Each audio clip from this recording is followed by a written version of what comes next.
নমস্কার, আপনি শুনছেন সাসপেন্স থ্রিলার প্ল্যাটফর্ম, আপনার গল্পের প্ল্যাটফর্ম। ইতিমধ্যেই আপনারা দামিনীর নতুন গল্প দ্বিতীয় কালো রাতের প্রথম ও দ্বিতীয় পর্ব শুনে ফেলেছেন। এই পর্যন্ত অভিনেত্রী প্রজ্ঞা সেনগুপ্তের স্বাভাবিক মৃত্যুকে ঘিরে শুরু হয় রহস্যের নানা রকম জট, যেটা পরবর্তীতে জানা গেল সিরিয়াল বেসিসে খুন। তদন্তের সূত্রে দামিনী বুঝতে পারে প্রজ্ঞার জন্মস্থান পুরুলিয়ার সাথে এই খুনের কোনো একটা সম্পর্ক আছে। প্রজ্ঞার বাড়ি থেকে দামিনী একটা ইতিহাসের বই পায়, যেটা পড়তেই দামিনী বেশ অবাক হয়, কারণ সেই বইতে যে জায়গায় প্রজ্ঞা মার্ক করেছিল সেটা চক্রবর্তী সম্রাট অশোকের অজানা কিছু ইতিহাস। অন্যদিকে দামিনী খুনি কবে আবার খুন করবে সেটা এক অদ্ভুত জটিল হিসেব থেকে বের করে আনে। নাম উঠে আসে হিরো অমিত বাসুর। তারপর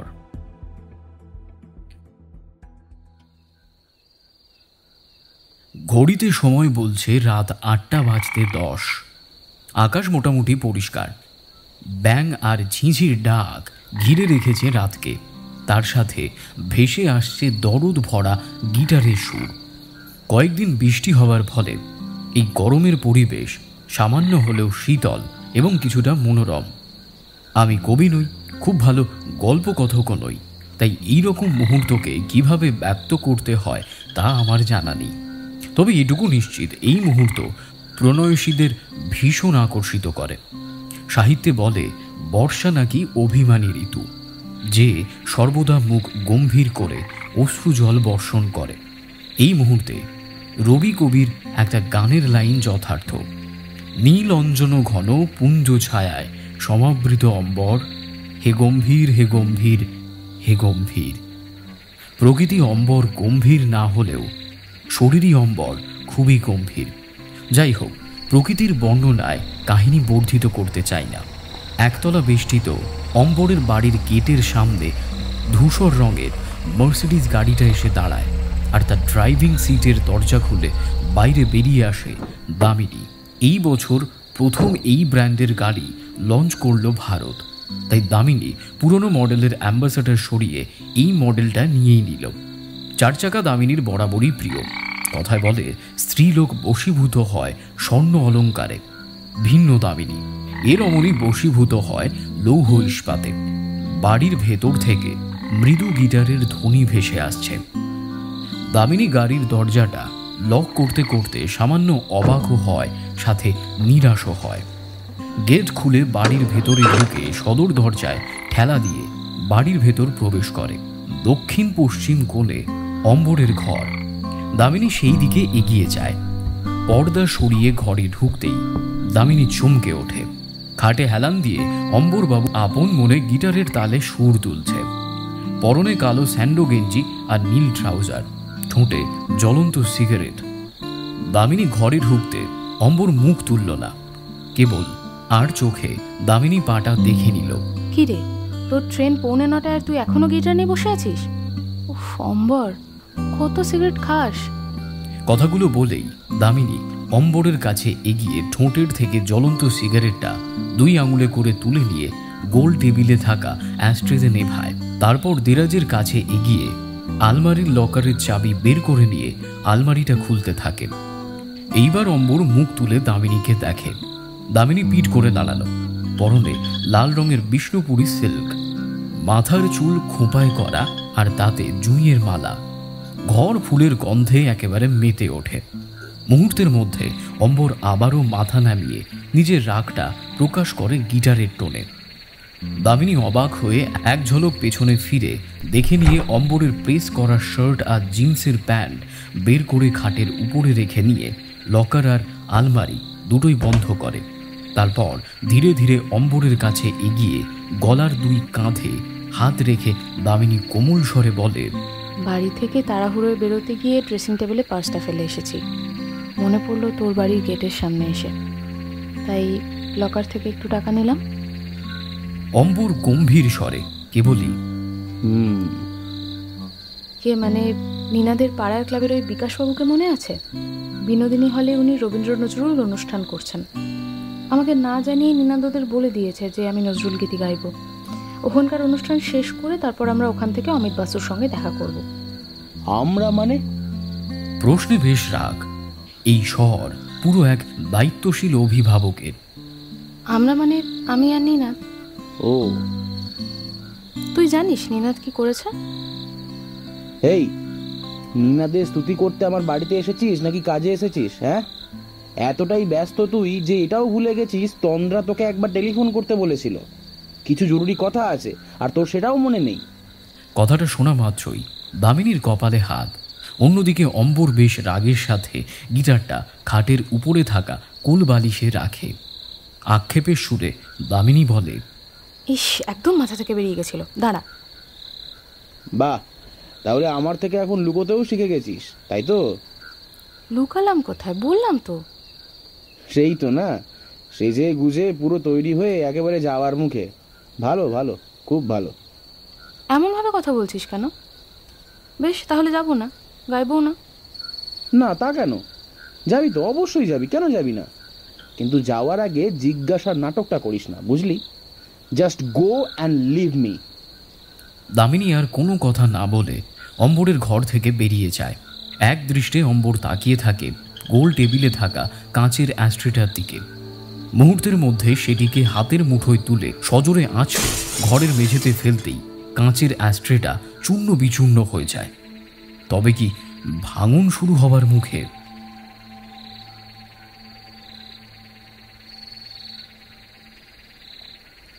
শুরু তো কখন হয়ে গেছে, এখনো তুই বাড়িতে? কি হলো আবার? দামিনীর ঘরের খাটের পাশে দাঁড়িয়ে নিনাদ প্রশ্ন করে ওঠে। দামিনী খাটের উপর কোল বালিশে হেলান দিয়ে শুয়ে, মুখ চোখের ভাবগতি একদমই ভালো নয়। পড়ে থাকা সাজ শৃঙ্গার সব কিছু খুলে ড্রেসিং টেবিলের ডেস্কের উপরে রাখা। সামান্য ভাঙা ভাঙা স্বরে দামিনী উত্তরে বলে ওঠে, আমার মাথা ধরেছে, আমি যেতে পারবো না। কি হয়েছে? কিছু হয়নি। আর তুই অমিত বাসুকে একা ইন্টারোগেট করতে পারবি নাকি সওয়াল জবাব লিখে দেবো? মানে? আরে তুই তো ভালো করেই জানিস তুই অমিত বসুর ব্যাপারে তুই একা ইনফরমেশন কালেক্ট করছিস। তুই যতটা গুছিয়ে সওয়াল জবাব করতে পারবি আমি অতটা পারবো না। আর অনুষ্ঠানে তোকে গাইতে হবে না এই অবস্থায়, অন্তত একবার গিয়ে দাঁড়া, ব্যাস, তাহলেই তো হবে। আমার সত্যি ভালো লাগছে না রে। বিকাশবাবুকে বল যে আমার হুট করে শরীরটা খারাপ হয়ে গেছে, আমি যেতে পারবো না। নিনাদ চুপ করে দাঁড়িয়ে থাকে খাটের পাশে। দূর থেকে ট্রেন চলে যাওয়ার শব্দ ভেসে আসে।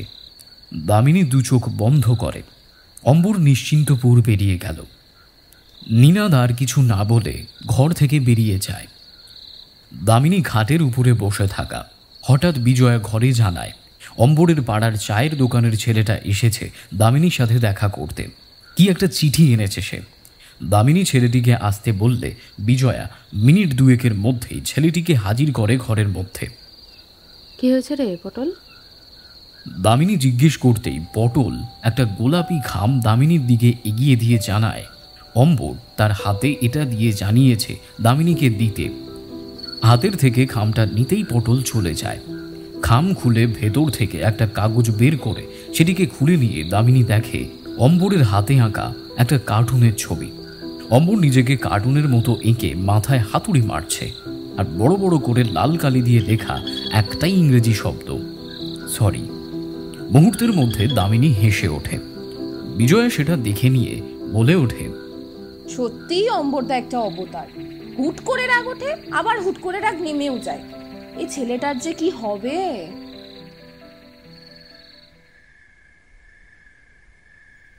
যা হবার সেটাই হবে, তাই না? অতএব ডাকো তোমার বাবুকে। অমিত বাবুর বাড়ির সদর দরজায় দাঁড়িয়ে বছর 25-এর এক ছেলেকে দামিনী কথাটা বলে ওঠে। ছেলেটি অমিত বাসুর পরিচারক। দামিনী কথা বলতে চায় শুনে ছেলেটি প্রথমে জানায় হুটপাট অমিত বাসু কারোর সাথে দেখা করেন না। ফলে দামিনীও নিজের আই কার্ড মুখের সামনে তুলে ধরতেই ছেলেটি বেশ ঘাবড়ে যায়। দামিনীর কথা মতো ছেলেটি তাড়াতাড়ি সিঁড়ি দিয়ে উপরে উঠে যায় অমিত বাসুকে ডাকতে। অন্যদিকে দামিনী সদর দরজা পেরিয়ে ড্রয়িং রুমে এসে দাঁড়ায়। এক কথায় ঘরটি সাজানো গোছানো বেশ। লক্ষ্য করে দোতলার করিডোর দিয়ে হেঁটে আসছে নায়ক অমিত বাসু, সুপুরুষ চেহারা, বলশালী মেদহীন দেহ গঠন, পরনে গাঢ় বাদামি রঙের মেল নাইট গাউন, হাতে কাঁচের ওয়াইন গ্লাস, তাতে স্বল্প ওয়াইনও বর্তমান। পেছনে পরিচারক ছেলেটি সিঁড়ি পেরিয়ে ড্রয়িং প্লেসে নেমে এসে দামিনীর দিকে সে এক দৃষ্টে চেয়ে থাকে, ঠোঁটের ফাঁকে হাসি। পুলিশে কাজ করে মেয়েরা যে সুন্দরী হয় সেটা ফিল্মে দেখেছি, রিয়েলে আজ দেখলাম। কথাটা বলেই অমিত বাসু সোফা এসে বসে।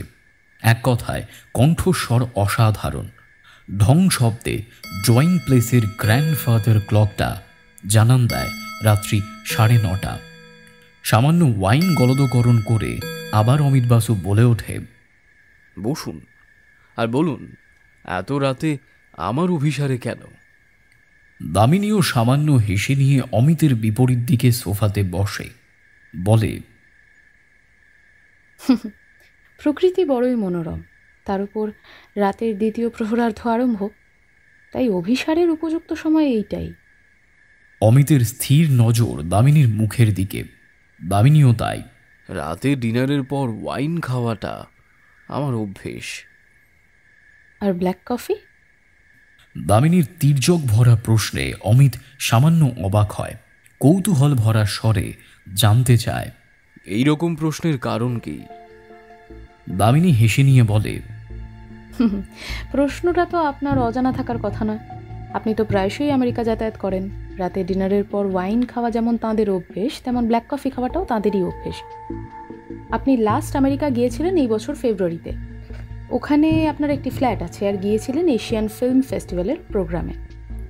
আপনার ফিল্ম মায়া মৃগু সেখানে নমিনেটেড হয়েছিল।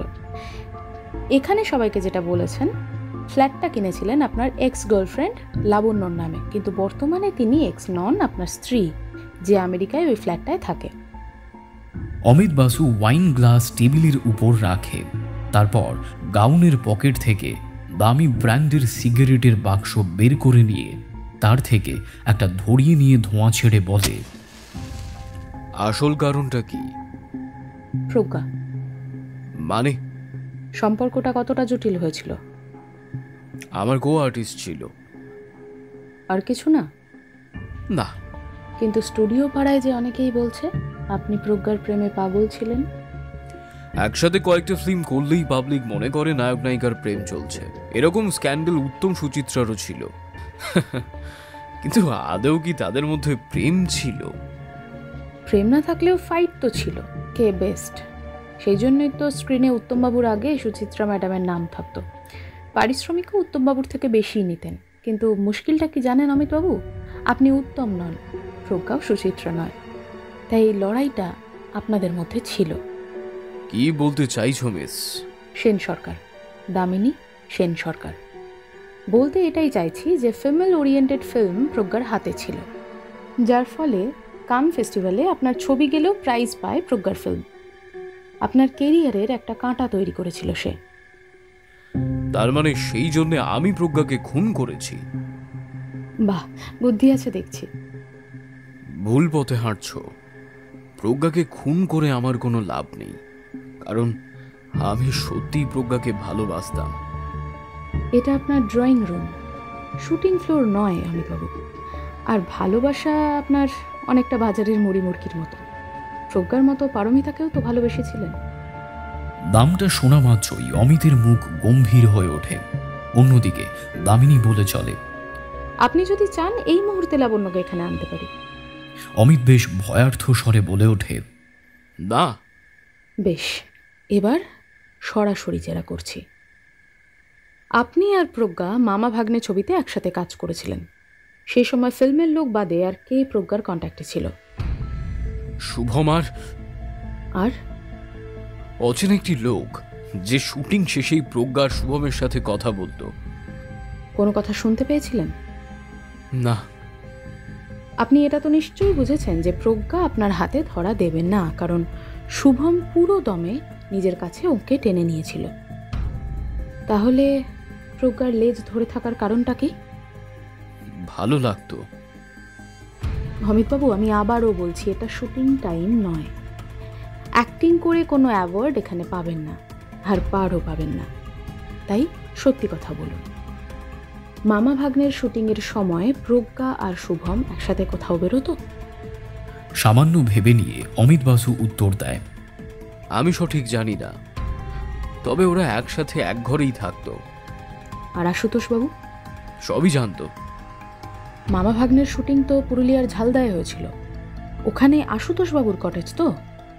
হ্যাঁ, ওই কটেজে আমি আর আশুতোষ স্যার ছিলাম। প্রজ্ঞা শুভম ছিল অন্য কটেজে। কটেজ বলা ভুল, একজনের বাড়িতে। না জানি কেন আপনার মুখ দেখে মনে হচ্ছে আপনি কিছু জানেন কিন্তু বলছেন না। দেখুন, আমি যতটুকু জানি সবই বললাম। প্রজ্ঞাকে আমি বিষ দিয়ে খুন করিনি। বেশ, আপাতত মেনে নিলাম। কটেজে বিশেষ কিছু? না, তবে আশুতোষদা কটেজটা বেচে দিয়েছিলেন। কথাবার্তায় বুঝলাম মালিক এসেছিলেন ওই টাইমে। এবার শেষ প্রশ্ন।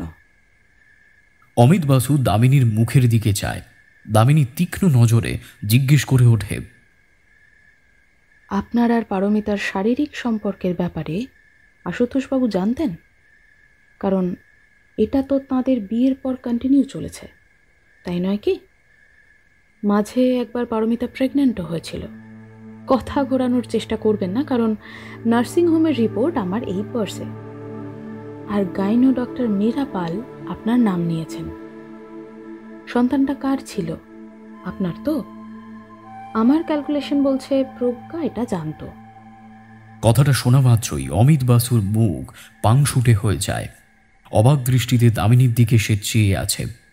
অপলক দৃষ্টিতে দামিনী হেসে বলে চলে, কঠিন প্রশ্ন করে ফেললাম তাই না?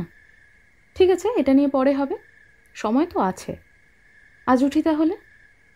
কথাটা বলে দামিনী সোফা ছেড়ে উঠে দরজার কাছে এগিয়ে যায়। তারপর চলন থামিয়ে পিছন ফিরে অমিত বাসুর উদ্দেশ্যে বলে, একটা কথা মাথায় রাখবেন হিরো অমিত বাসু, ফিল্মে সুন্দরী মেয়ে পুলিশরা যে মারধরগুলো দেয় সেগুলো নকল। অরিজিনাল কিন্তু তার চেয়ে ডবলের থেকেও বেশ খানিকটা বেশি। বাঘে ছুলে 18 গা আর পুলিশ ছুলে 36, আর দামিনী ছুলে 636। যদি আমার ক্যালকুলেশনে বেরোয় যে কিছু লুকিয়েছেন তাহলে কিন্তু আপনার বিপদ বাড়বে। অতএব আবারও সেই প্রশ্ন, এমন কিছু কি জানেন যেটা আমাকে জানানো প্রয়োজন?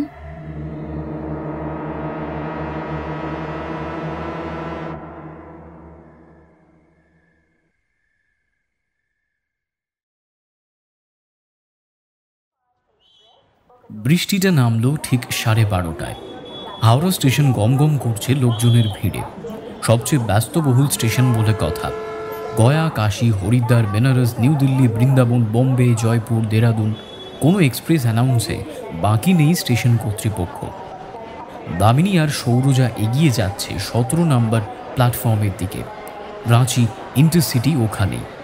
তৎকাল টিকিটে বহু কষ্ট করে ফার্স্ট ক্লাস কামরা ওরা পেয়েছে। প্ল্যাটফর্মে এসে টিকিট আর লিস্ট মিলিয়ে কামরায় ওঠে 2 জনে। ব্যাগপত্র বিশেষ কিছুই নেই, একটা মাঝারি সাইজের লাগেজ ব্যাগ। লাগেজ বাংকারে রেখে দামিনী আর সৌরজা আবার ট্রেনের বাইরে নেমে এসে প্ল্যাটফর্ম ক্যান্টিনের দিকে এগিয়ে যায়। গাড়িতে হাওড়া পৌঁছাতেই সময় লেগেছে ঘন্টা 3। ক্যান্টিন থেকে রাতের জন্য কিছু কিনে নিয়ে আবার ট্রেনের কামরায় ফিরে আসে। সৌরজা সাইড ব্যাগ খুলে ক্রিমিনাল সাইকোলজির একটা বই বের করে। অন্যদিকে দামিনী প্রজ্ঞার ঘর থেকে নিয়ে আসা ইতিহাসের বইটা বের করে স্লিপারে রাখে। তারপর ব্যাগের ভেতর থেকে মোটা হাতির দাঁতের চিরুনি বের করে দামিনী খোঁপা থেকে এক টানে কাঁটাটা টানতেই চুলগুলো খুলে হাঁটু পর্যন্ত নেমে আসে। পান মশলা? সৌরজা কৌটো এগিয়ে দিতে দামিনী মাথা নেড়ে না করে। সে আপন মনে চুল আঁচড়াতে থাকে। সৌরজা হাত ঘড়িতে সময়টা দেখে নিয়ে বলে, 1:15। গাড়ি ঠিক সময়ই ছাড়বে? দামিনী মাথা নেড়ে হ্যাঁ করে ওঠে। সৌরজা স্লিপারে হেলান দিয়ে বসে জিজ্ঞেস করে ওঠে, রাঁচি এক্সপ্রেস শিয়ালদা থেকেও তো ছাড়ে, সেটা না ধরে হাওড়াটা ধরলি কেন? শিয়ালদারটা বাঁকুড়া বিষ্ণুপুর হয়ে পুরুলিয়া ঢুকবে, আর এটা মেদিনীপুর হয়ে। ওটা ধরে ঝালিদা নামবো ওই সকাল 9:30টায়, আর ওটা ডেস্টিনেশনও অনেকগুলো, এটার কম। ইতিমধ্যেই কথার ফাঁকে দামিনী চুল আঁচড়ে নিয়ে লাগেজ ব্যাগ খুলে একটা আকাশি রঙের নাইট গাউন বের করে নিয়েছে। প্রথম থামবে খড়গপুর জংশন? হ্যাঁ, রাত 2:25। এ কি, তুই চেঞ্জ করবি নাকি? তা না তো কি করব, সারা রাতেই ভাগলপুরি সিল্ক পরে বসে থাকবো? দামিনী কথাটা বলতেই ট্রেনের হুইসেলের সাথে একটা ঝাঁকুনি, অর্থাৎ রাঁচি এক্সপ্রেস তার গন্তব্যে রওনা দিতে আরম্ভ করেছে। ট্রেন দ্রুত গতিতে আধার বিদীর্ণ করে ছুটে চলেছে আপন গন্তব্যে। দামিনী স্লিপারে হেলান দিয়ে ইতিহাসের বইটা মন দিয়ে পড়ছে। অন্যদিকে সৌরজা তার বইয়ে মগ্ন, কামরা একেবারেই শান্ত। অম্বর আর নিনাদকে ওইভাবে জগিংয়ে পাঠিয়ে কি বুঝতে চেয়েছিলি? সৌরজার প্রশ্নে বই থেকে মুখ না সরিয়ে কেবল একটা পাতা উল্টে নিয়ে দামিনী উত্তর দেয়, এটাই দেখার দরকার ছিল যে দময়ন্তী দেবী আর রত্না এই বিষয়টা জানে কিনা। নিনাদ আর অম্বর তো বলল কথাটা শুনে তাদের কোনোই হিলদোল নেই। সেটা তো উপর থেকে। দময়ন্তী দেবীর কথা বাদ দিলাম, কারণ অন্ধ মানুষ বইপত্র কোথায় থাকে তিনি জানেন না। কিন্তু রত্না, সে তো জানে। বইটা যে উধাও হয়েছে এতদিনে সে কি বোঝেনি? প্রথম থেকেই রত্নাকে এই রকম নজরে দেখছিস কেন? ওর চাহনি খুব অদ্ভুত, শান্ত নেকড়ের মতো। তার মানে রত্না তোর সন্দেহের লিস্টে আছে? তার আগে প্রশ্ন দাঁড়াচ্ছে যে সন্দেহ করব কেন? প্রকার খুনের আগের দিন যে চিঠিটা পাঠানো হয়েছিল সেগুলো খবরের কাগজের থেকে অক্ষর কেটে আঠা দিয়ে সাঁটানো। অতএব খুনি চায় না যে হাতের লেখা আমরা আইডেন্টিফাই করি। তার আগে প্রজ্ঞাকে একজন পার্সেল পাঠায় যেটায় কাটা আঙুল ছিল। রত্না সেটা ফেলতে দেখেছে। যখন সে দময়ন্তী দেবীকে এই কথাটা বলে তখন সেই আঙুলটা তুলে রাখলো না কেন? আর একটা জিনিস ওর বাঁ হাতের চামড়ায় লক্ষ্য করেছি, বুড়ো আঙুল আর তর্জনীর আঙুলের মাঝখানে কালচে চিহ্ন, পুড়ে গেলে যেমন হয়। রান্নার কাজ করে হয়তো তেল। না ডাক্তার, তেলের পোড়া নয়, কেমিক্যালের পোড়া মনে হলো। টেস্ট টিউবের সলিউশন মেশাতে গেলে অঘটন যদি ঘটে তাহলে পোড়ার চান্স থাকে এরকম। আর পোড়াটা পুরনো বলে কিন্তু মনে হলো না। অম্বরের কথাটা কিন্তু সত্যি। নিনাদ ইনভেস্টিগেশন শুরু করতেই এই মার্ডার কেস সামনে এলো।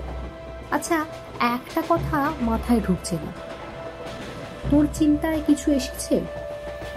সর্বরী খবরের খবর, ওই মূর্তিকার আর প্রজ্ঞার সম্পর্ক। একদমই তাই। দামিনী বইটা বন্ধ করে সৌরজার দিকে ফেরে। সৌরজা স্থির দৃষ্টিতে দামিনীর দিকে চেয়ে আছে। দামিনী গম্ভীর স্বরে বলে ওঠে, ফ্লাস্কের থেকে চা ঢালো ডাক্তার। সৌরজা বিরক্তির সাথে বলে ওঠে, তুই সত্যি? ভাবলাম। কথা শেষ করতে না দিয়ে দামিনী হেসে ওঠে। সৌরজা ফ্লাক্সের থেকে গরম চা দুটো কাপে ঢালতে থাকে। দামিনী কাঁচের জানলা দিয়ে বাইরের দৃশ্য দেখছে। মাঝে মাঝে আকাশে বিদ্যুতের ঝিলিক দেখলে বুঝতে পারে এই দিকে বৃষ্টি এখনো শুরু হয়নি। দামিনীর দিকে কাপ এগিয়ে দিতেই দামিনী সুরুৎ শব্দে চা পান করে। সৌরজা চিপসের কথা জিজ্ঞেস করলে উত্তরে দামিনী না করে দিয়ে জানায়, তুমি খাও, আমি পরে খাবো। সৌরজা চা পানে মন দেয়। শান্ত কামরা ভেদ করে দামিনী বলে চলে, লিঙ্ক একটা পেয়েছি, তবে কতটা ঠিক সেটা বলতে পারবো না। যেমন? অশোকের লকেট ধাতু দিয়ে গড়া। আমি ধরে নিলাম ওই মূর্তিকার ধাতু সংক্রান্ত সব রকম মূর্তি তৈরি করতে পারে। সুতরাং অশোকের লকেটের নকল করতে ওই মূর্তিকারের শরণাপন্ন হয় প্রজ্ঞা। এবার আসল লকেট জায়গা থেকে সরিয়ে নকল লকেট যদি সেই জায়গায় রাখা হয় তাহলে কে সন্দেহ করবে যে চুরি হয়েছে? নেক্সট খুন কেন হবে এই মূর্তিকার? অসম্ভব নয়, তবে হিসাবে অমিত বাসুও আছে। কি? হ্যাঁ ডাক্তার, প্রমাণ সেদিকেই যাচ্ছে। খুনি যদি তারিখ বদল করে দেয়? কারণ সে তো বুঝে গেছে যে আমরা তার বিষের ব্যাপার ধরে ফেলেছি। তোর এটা একবারও মনে হচ্ছে না?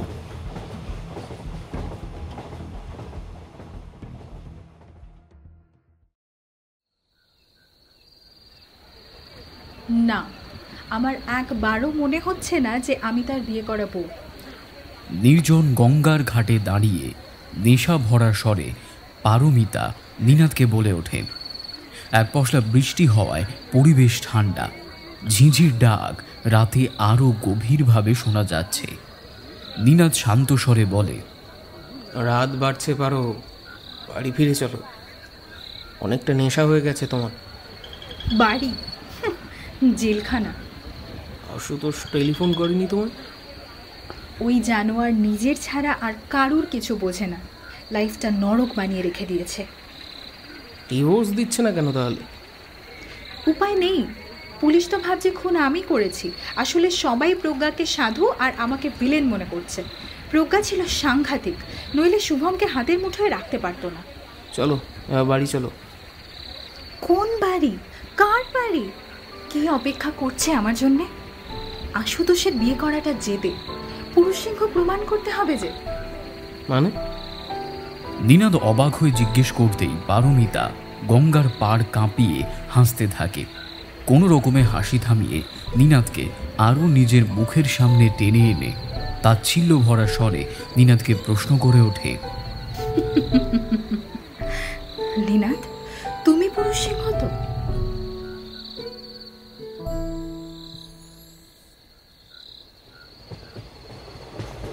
হ্যাঁ, পুরুষরা সর্বদাই নিজেকে সিংহ জ্ঞান করে। দাবার বোর্ডের উপর নিজের সাদা গজকে কোনাকুনি 2 ঘর নিচে নামিয়ে সৌরজা বলে, ওহে ব্রাঞ্চ ইনচার্জ, তোমার নৌকা বিপদে। দামিনী সামান্য চিন্তা করে নিয়ে মুহূর্তের মধ্যে নৌকা আর গজের মাঝখানে কালো ঘোড়া এনে পথ বন্ধ করে দিয়ে বলে, আশুতোষের ক্ষেত্রেও সেটাই হয়েছে, নতুন কিছু নয়। নাও চিকিৎসক, আমার নৌকা যতটা না বিপদে, তার চেয়ে অনেক বেশি বিপদ তোমার রানীর। সৌরজা মন দিয়ে দাবার চালটা দেখে, ভাবতে থাকে বিপরীত চাল কি দিলে বিপরীত পক্ষ বিপদে পড়তে পারে। ভাবতে ভাবতেই সৌরজা কালো গজটা কোনাকুনি 6 ঘর উপরে তুলে নিয়ে বলল, বাঁচাও এবার নিজের রানীকে। রানী, আরে বাস, দারুণ চালটা দিলে তো ডাক্তার। এই না হলে লেডি ধন্বন্তরী। কথাটা বলে দামিনী এবার চিন্তা করতে থাকে, তারপর ভাবতে ভাবতে প্রশ্ন করে ওঠে, আচ্ছা ডাক্তার, তুমি তো পুরো বিষয়টা শুনেছ, তোমার কি মনে হয় প্রজ্ঞার খুন হওয়ার পিছনে কারণ কি? এর মধ্যে সিরিয়াল কিলিং ঢুকলো কেন? সৌরজা চতুরঙ্গের দিকে তাকিয়েই হেলান দেয়। দামিনী চাল দিয়ে নিজের রানী গুটি বাঁচাতেই সৌরজা চাল দিতে দিতে বলে, আমার মনে হচ্ছে প্রজ্ঞার চম্পার সূত্র আছে ঝালিদায়। হয়তো প্রথম পরিচয় ওই ঝালিদায়। প্রজ্ঞা অথবা শুভম দুইজনের মধ্যে কেউ একজনই অশোকের লকেটের কথাটা পড়ে আর চুরির মতলব করে। এবার আমার মনে হচ্ছে লকেট চুরি হয়েছে, অবশ্যই হয়েছে, আর সেটা ছিল প্রজ্ঞা অথবা শুভমের কাছে। আর এই লকেট বেচতে হলে বা বিদেশে চড়া দামে পাচার করতে হলে বিশ্বস্ত লোক দরকার। স্বর্গকার অজয় নাথ, গয়না যার আমদানি রপ্তানি চলে, আগে থেকে পরিচিত প্রজ্ঞা। অমিত বাসু তোকে জানায় ঝালিদায় প্রজ্ঞা আর শুভম উঠেছিল নাকি কারোর বাড়িতে। সেটা চম্পার বসত বাড়ি হতে পারে। এই জিনিসটা এমন একটা জুয়েল, একা একা চুরি সম্ভব না। অতএব ভাগ প্রত্যেকের সমান। অজয় নাথ, প্রজ্ঞা, শুভম, চম্পা আর ওই মূর্তিকা। আমার মন বলছে চুরির প্ল্যানটা প্রজ্ঞা বা শুভমের, মাস্টার ওই খুনি। দারুণ ডাক্তার, দারুণ, তারিফ না করে পারছি না, অসাধারণ ভেবেছো কিন্তু। আচ্ছা, কিন্তু বিদ্যুৎ রায়, তার ভূমিকাটা কি? হিসাবে সে না থাকার তো কিছু নেই, কারণ ড্রেস ডিজাইন থেকে শুরু করে আর্টিস্টদের মেকআপ সবই তো মামা ভাগ্নে ফিল্মে তার হাতেই ছিল। স্যালিউট ডাক্তার, স্যালিউট তোমাকে। কিন্তু একটা জিনিস মিস করে গেছো। কি রে? না, এখন নয়, ওটা আমার তুরুপের দাস, বলতে পারো খুনির সংকেত। মন কি বলছে জানো? কি? খুনি একজন নয়, 2 জন। মানে এ তো সংক্রান্তি। একদম। তাকিয়ে দেখো, আমার রানীকে 4 ঘর উঠিয়ে তোমার রাজার সামনে। এই চেক আর ম্যাট। আমি গেলাম, ওইদিকে বাথরুমের গেট। সৌরজা অবাক হয়ে গুটিগুলোর দিকে তাকিয়ে বলে ওঠে, এটা কি করে হলো? সাদা গজ কি করে এলো? আমি ঘোড়া দিয়ে কাটলাম, কালো গজ সাদা ঘরে এলো কি করে? দাবাতেও চিটিং করছিস তুই? চিটিং করলেও লোকেরটা তো আর গিলে খাবে না, কোথাও না কোথাও লুকিয়েছে। দামিনীর কথাটা শুনে সৌরজা বেশ অবাক হয়। ঘড়িতে সময় বলছে রাত 2:27। ট্রেন থামল। তার প্রথম স্টপেজ খড়গপুর জংশনে। আর একটা জমজমাট বড় জংশন। গাড়ি দাঁড়াবে মিনিট 10 মতো। এরপর মেদিনীপুর ছেড়ে ট্রেন এগোবে পুরুলিয়ার দিকে। দামিনী সিট ছেড়ে উঠে দাঁড়াতেই সৌরজা জানতে চায় সে ট্রেন থেকে নামবে কিনা। উত্তরে দামিনী মাথা নাড়তেই সৌরজা অবাক হয়ে জানায়, এই স্লিপিং নাইট গাউন পরে স্টেশনে নামলে লোকেরা তাকে নিয়ে খারাপ মন্তব্য করবে। দামিনীও কম নয়, উত্তরে সে বলে ওঠে, লোকেদের অত সময় নেই যে তাকে নিয়ে এই মধ্যরাতে আলোচনায় মগ্ন হবে। ট্রেনের ভেতরে যেহেতু দামিনী সিগারেট খায় না, তাই স্টেশনে নেমে সেই কাজটাই করতে চায়। যেমন চিন্তা তেমন কাজ। হাতে রূপলি রঙের হ্যান্ডপার্স নিয়ে নেমে পড়ে খড়গপুর প্ল্যাটফর্মে। স্টেশনের চা বিক্রেতা জিজ্ঞেস করতেই বিক্রেতা কিছুটা দূরের একটা জায়গা দেখিয়ে দেয়। হ্যান্ড ওয়াচে দামিনী দেখে এখনও মিনিট 7 বাকি ট্রেন ছাড়তে। এতএব দামিনী সেই দিকেই এগিয়ে যায়। কামরায় সৌরজা একা বসা, হাতে বই নিয়ে। হঠাৎ ট্রেনের হুইসেল বাজতেই সৌরজার বুক কেঁপে ওঠে। তাড়াতাড়ি জায়গা ছেড়ে উঠে কামরার দরজা খুলতেই দেখে দামিনী দাঁড়িয়ে আছে। কি ভাবলে ডাক্তার, ট্রেন মিস করবো? সৌরজা কোনো উত্তর দিল না। ট্রেন ধীরে ধীরে খড়গপুর স্টেশন ছাড়তে আরম্ভ করে। কামরার মধ্যে বসে 2 মূর্তিদের নানান রকম কথা বলে চলে। হঠাৎ দরজায় বার কয়েক টোকা পড়তেই 2 জনেই অবাক হয়। দরজা খুলতেই দেখে চেকার। দামিনী টিকিট দেখায়। চেকার চলে যেতেই আবার 2 জনে গল্প করতে থাকে।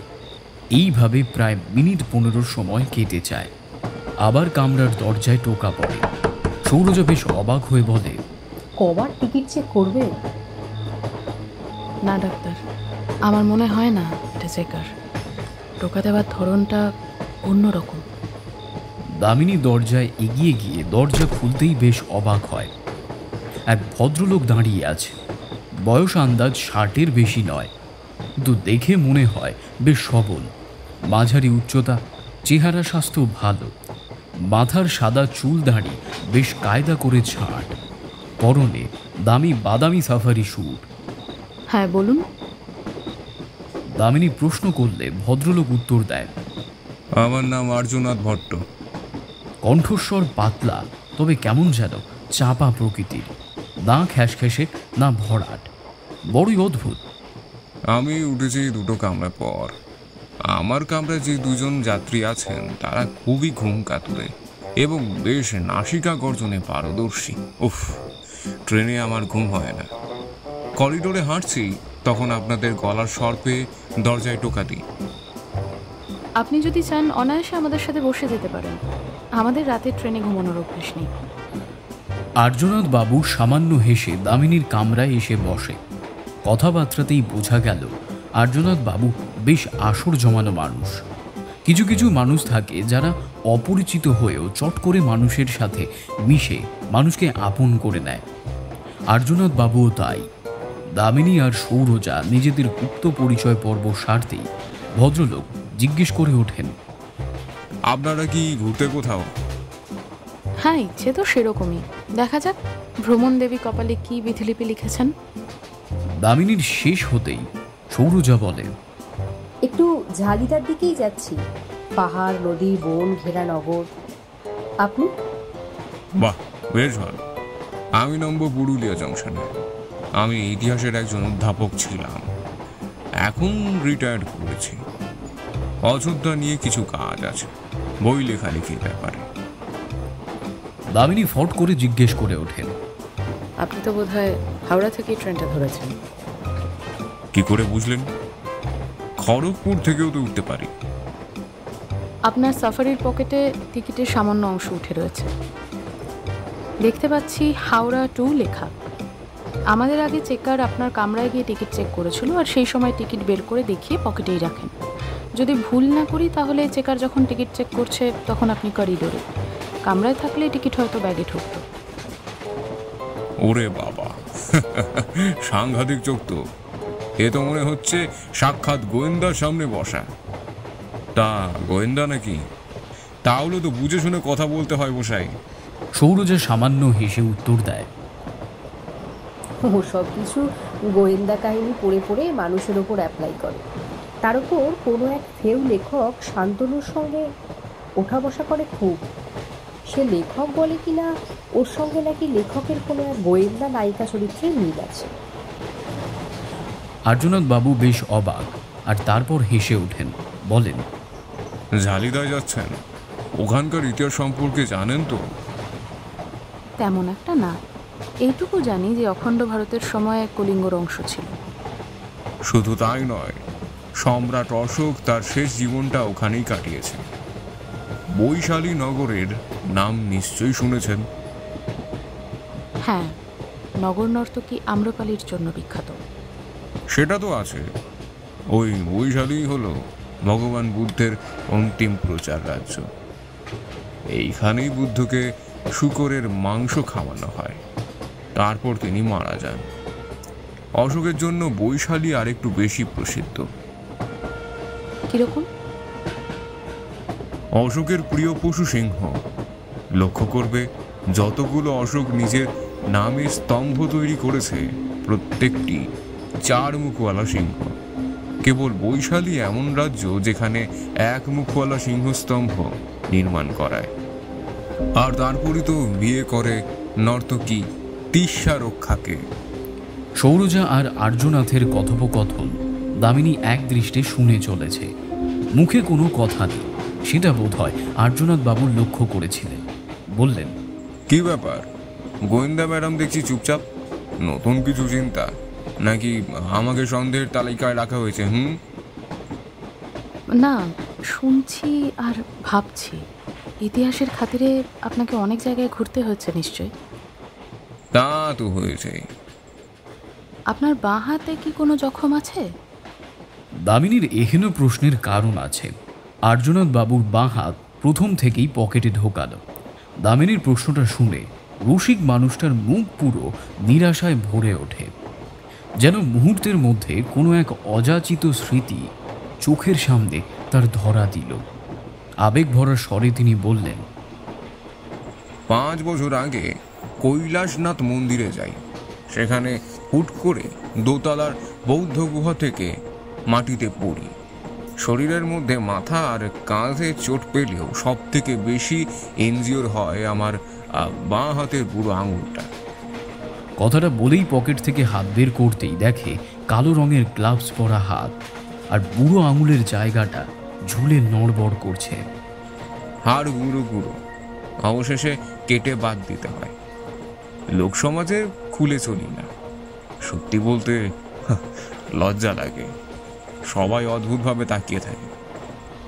দামিনী আর সৌরজা কথাগুলো মন দিয়ে শুনল, কিন্তু মুখে কিছুই বলল না। আর্যনাথের ধারণাই নেই যে তাদের সামনে বসে যে সে গাথন গাইছে তাদের মধ্যে একজন ব্রাঞ্চ ইনচার্জ, অন্যজন ফরেন্সিক ডাক্তার। দুটোই জীবিত মানুষ তো ছাড়, মরার পেট থেকে কথা বার করে আনতে পারে। তারপর 3 জনের মধ্যে ইতিহাসের বহু বিষয় নিয়ে আলোচনা চলে। কথার ফাঁকে যে একটি গভীর রাত অতিক্রম হচ্ছে তা ট্রেনের ভেতরে থাকা 3টে মানুষ বুঝতেই পারে না। খুচরো খচরা যেসব খাবার ছিল কথার ফাঁকে সেগুলোরও সদ্গতি করল 3 জনে। খাবার মাঝেই আর্যনাথ বাবু রসিক সুরে দামিনীর প্রতি জিজ্ঞেস করে ওঠেন, তা ওই লেখকের নায়িকা যদি আপনি হন তাহলে অ্যাসিস্ট্যান্টকে?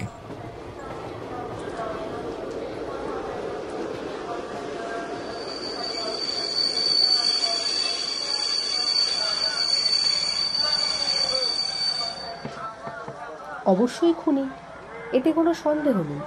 অ্যাসিস্ট্যান্ট তো থাকবেই। ট্রেনের দরজা দিয়ে প্ল্যাটফর্মে নামতে নামতে সৌরজা বলে, ভোর 7:30টায় ট্রেন পৌঁছালো ঝালিদা স্টেশনে। দামিনী আর সৌরজা গাড়ির থেকে স্টেশনে নেমে বুঝতে পারে এটা কোনো জংশনও নয়, আবার খুব বড় একটা প্ল্যাটফর্মও নয়। মিনিট 3 ট্রেন দাঁড়িয়ে হুইসেল বাজিয়ে প্ল্যাটফর্ম ছেড়ে এগিয়ে যায় পরবর্তী গন্তব্যের দিকে, বঙ্গের অন্তিম স্টেশন। এরপর ট্রেন থামে বিহারের মুড়ি প্ল্যাটফর্মে। দূর দূরান্ত পর্যন্ত কেবল সবুজের মেলা, সারি সারি গাছপালা ঘিরে রয়েছে বিহার বঙ্গের সীমান্ত পল্লী। শহরের থেকে দূষণ খুবই কম। স্টেশনের লোকজনের ভিড় থাকলেও শান্ত পরিবেশ। চারিদিক থেকে পাখিদের কলতানের শব্দ ভেসে আসছে। স্টেশন চত্বরে কয়েক হাত দূরে দূরে চা বিস্কুটের দোকান। দামিনী আর সৌরজা তারই একটার দিকে এগোতে থাকে। দোকানে হাতে গোনা গুটি কয়েক লোক। চা পান করতে করতেই দামিনী আর সৌরজা গ্রামীণ পরিবেশের খাঁটি বায়ুর আনন্দ উপভোগ করতে থাকে।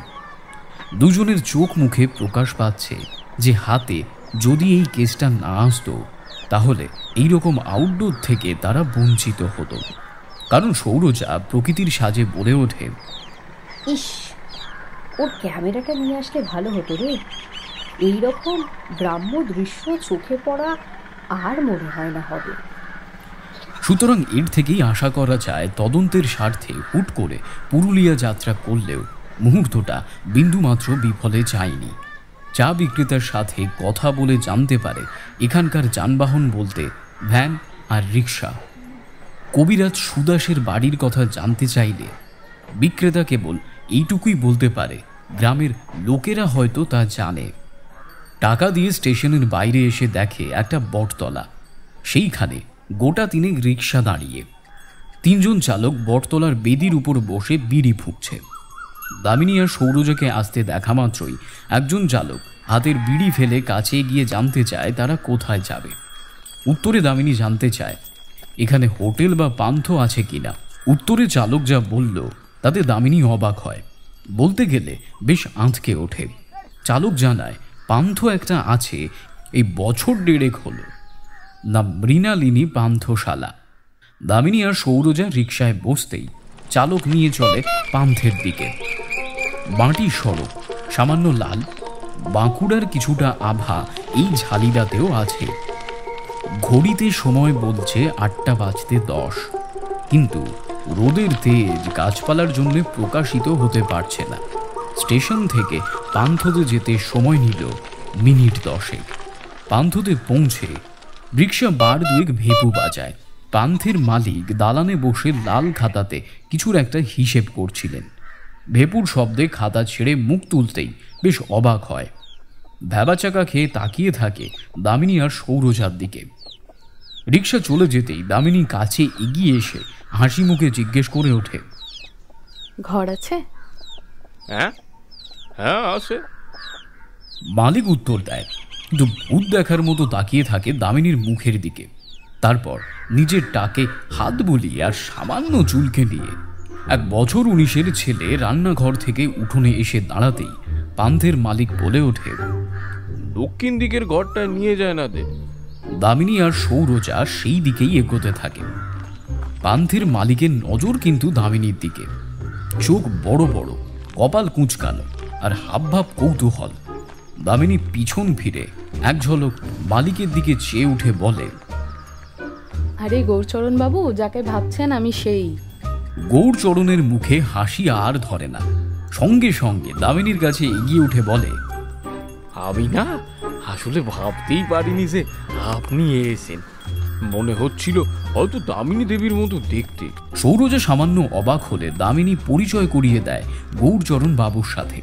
বলে, নিশিকান্তপুরের সন্ধ্যা আর সৌরদীপ্তর কেস। ও, যার পান্থতে তুই আর অমরেশ থেকেছিলি, এইবার বুঝতে পেরেছি। সৌরজা কথাটা শেষ করতেই চাকরের উদ্দেশ্যে আবার গৌরচরণ বাবু বলে ওঠে, ন্যাপলা, ভালো করে 3 কাপ চা করে নিয়ে আয় তো।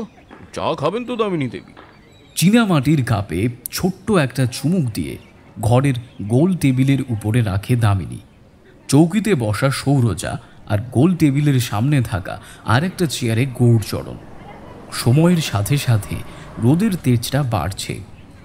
দামিনী একটা সিগারেট ধরিয়ে নিয়ে জিজ্ঞেস করে ওঠে, তা নিশিকান্তপুরের পাঠচুকি এখানে কি করে? মানে আমি ভাবতেই পারিনি যে এখানে এসে চেনা কারোর সঙ্গে দেখা হবে। গৌরচরণ বাবুর নস্যি নেওয়ার অভ্যেস। নস্যির ডিবে খুলে বেশ আয়েস করে নাকে নস্যি টেনে নিয়ে বলে, অবনী জেলে, আর ছেলের ওই রকম কাজে কমল খুব শোকও পেয়েছিল। মাস দুয়েকের মধ্যেই ও মারা যায়। আর দ্বিতীয় কারণ হলো পান্থের ব্যবসাও ভালো চলছিল না। এইটা আমার মামার বাড়ি। বছর 3 আগে এই মামার খুব শরীর খারাপ হয়। মামা বিয়ে থা করেননি, সন্তান সন্ততিও নেই, তাই এই বাড়ি আমাকে দিয়ে দেন। তা লক্ষ্য করলাম এখানে লোকজনেরা ঘুরতে টুরতে আসে। ভাবলাম এখানে পান্থটা খুলে দেখি না, কত দূর কি করতে পারি। তারপর চলে এলাম। সত্যি বলতে মা লক্ষ্মীর কৃপায় ব্যবসা ভালোই চলছে। গৌরচরণ থামল, তারপর চায়ে চুমুক দিয়ে বলে, তা আপনি এখানে নতুন কেস নাকি? কতকটা সেরকমই। আপনি এখানকার সবাইকে চেনেন তো? মোটামুটি 3 বছর হলোই পান্থটা খুলেছি। চায়ে চুমুক দিয়ে দামিনী গম্ভীর স্বরে প্রশ্ন করে, কবিরাজ সুদাসের পরিবার কি ধারে কাছেই থাকে? নামটা শোনা মাত্রই গৌরচরণ ধরণীবাদ ভাব প্রকাশ করে বলে, বাবা, বিখ্যাত পরিবার হয়ে গেছি দেখছি। শহরের লোকেরা আসলেই কবিরাজের পরিবারের কথা জিজ্ঞেস করে। সৌরজা বেশ অবাক হয় কথাটা শুনে, বলে, কেন, আমরা বাদেও কি কেউ এই পরিবারের খোঁজ করেছে? হ্যাঁ, গত বছর বৈশাখ মাসের দিকেই ফিল্মের লোকরা এখানে কাজ করতে এসেছিল। নায়িকার স্বামী তো আমার প্রান্ততেই উঠেছিল। নায়িকার নাম প্রজ্ঞা? হ্যাঁ হ্যাঁ হ্যাঁ হ্যাঁ, আর ওর স্বামীর নাম তো শুভম। ওই প্রজ্ঞায় জিজ্ঞেস করেছিল কবিরাজের বাড়ির ব্যাপারে। বুঝলাম।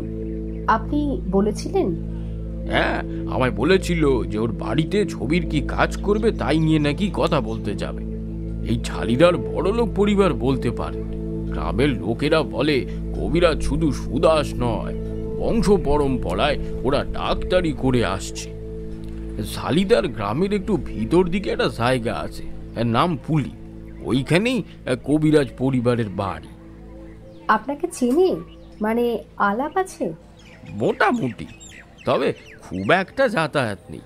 খুব বড় ঘরের মানুষ তো, তাই বেশি কথাবার্তা আবার কারোর সাথে বলেন না। Image maintain. আমাদের ওই বাড়িতে নিয়ে যেতে পারবেন?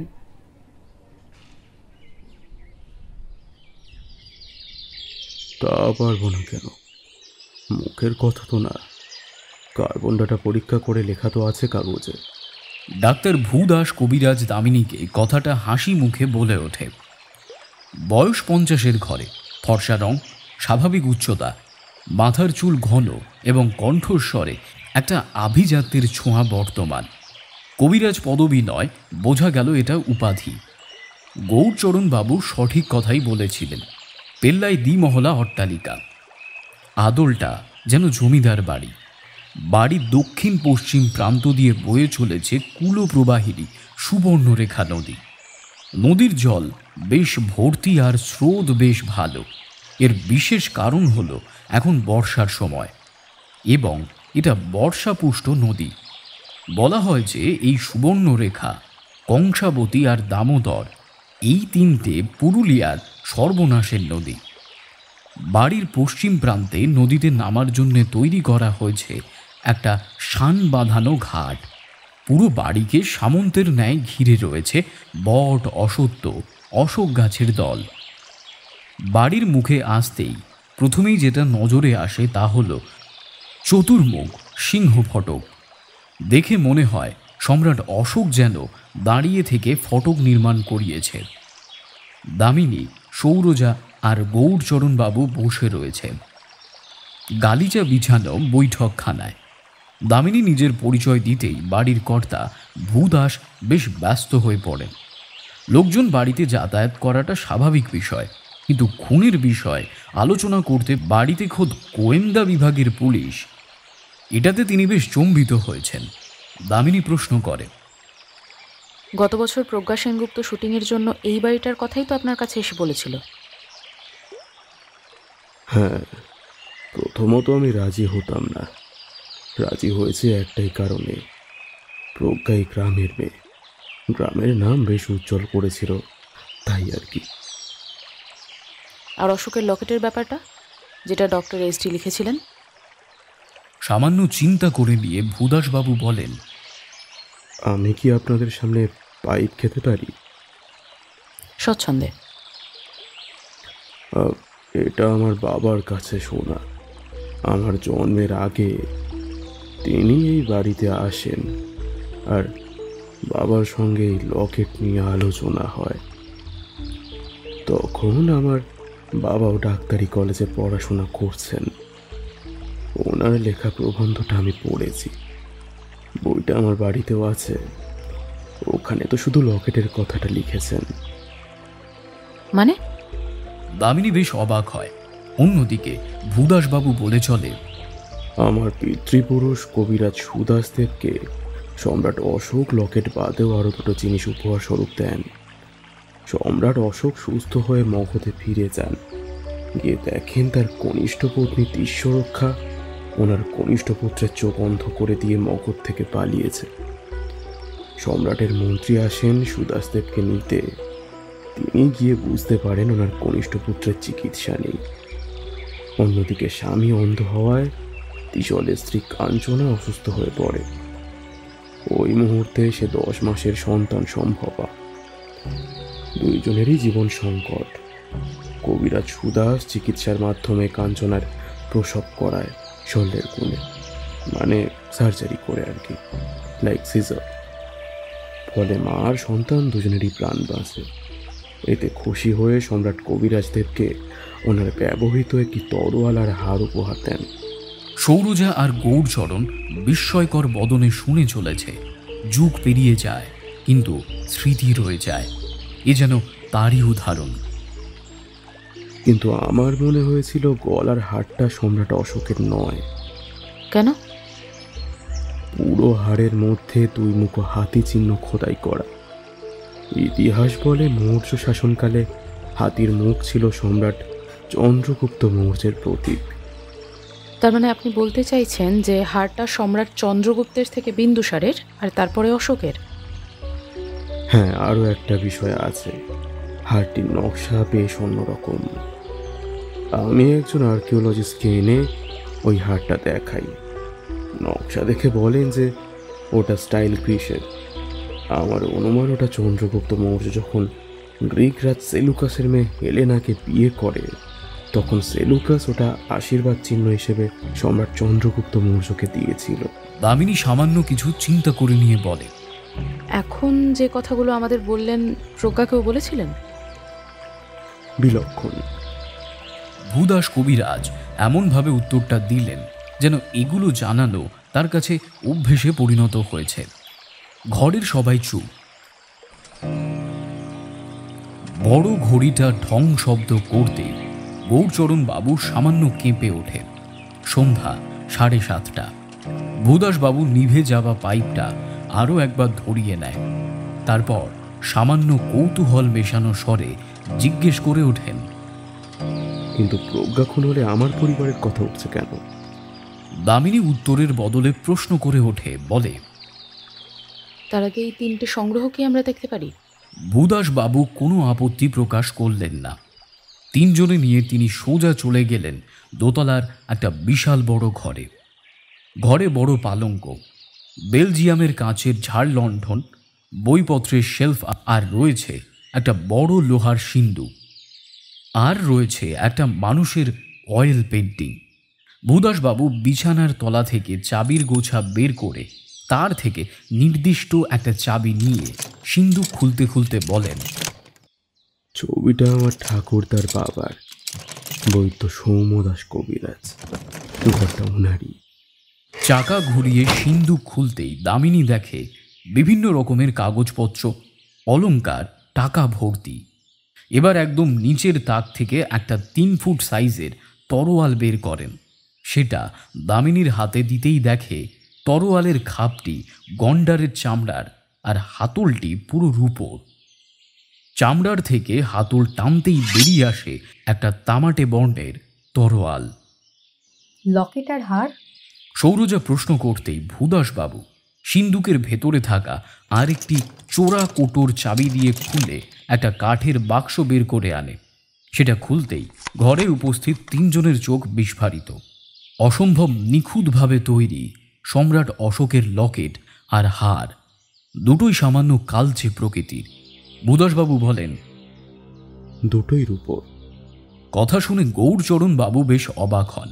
বলেন, সবই দেখছি রূপোর উপর। আমি তো শুনেছি রাজা বাদশাহদের সোনা ছাড়া নাকি কিছুই আমার পছন্দ হতো না। উত্তরটা দামিনী নয়, দিল সৌরজা। গৌরচরণ বাবু, ধাতু ডিপেন্ড করে পিরিয়ডের উপর।